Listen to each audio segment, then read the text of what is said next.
جس آدمی نے دنیا میں زیادہ کام کرنا ہے نا, زیادہ تو نہیں کہہ سکتے, علمی کام جس نے کرنا ہے دنیا میں, علمی کام جس نے علمی کام دنیا میں بھائی صفی آپ بیان کے بعد مجھ سے ملیں, کچھ چیزیں فوراً پارسل کرنی پڑتی ہیں, وہ دماغ سے رہ گئیں تو پھر وہ رہ جاتی ہیں, تو میری عادت ہے جو بات دماغ میں آتی ہے نا کرنا ہے, میں فوراً ڈائری میں لکھتا ہوں, اپنے دماغ میں نہیں رکھتا, ٹینشن لینے کا نہیں ہے نا, فوراً ڈائری میں لکھو اس کو.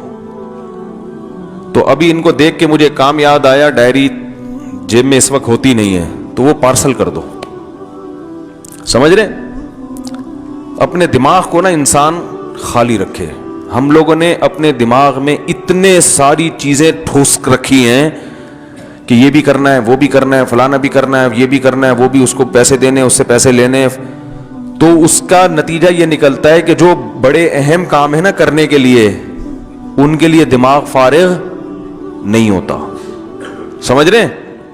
فارغ نہیں ہے, اتنی کچا کچ کھچڑی دماغ میں, جیسے دیگ میں چاول ہوتے ہیں نا کھچڑی, ایسے دماغ میں 100 قسم کے کام ٹھسے ہوئے ہیں. حضرت حکیم الامہ مولانا شرف علی تھانوی رحمہ اللہ تعالی ایک دن صبح فجر کی نماز کے بعد چہل قدمی کرتے تھے اور ذکر بھی کرتے تھے. تو حضرت نے ذکر روک کے ڈائری نکالی, کچھ لکھ لیا اور جیب میں ڈال دی وہ ڈائری.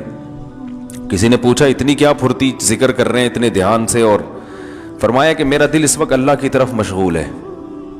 تو ایک کام یاد آیا تھا مجھے, تو میں نے سوچا کہ اس کو دماغ سے ڈائری پہ شفٹ کر دو, اور دماغ کو پھر کس کے لیے خالی کرو, اللہ کے لیے, ورنہ وہ بار بار کام کیا کرے گا, پریشان.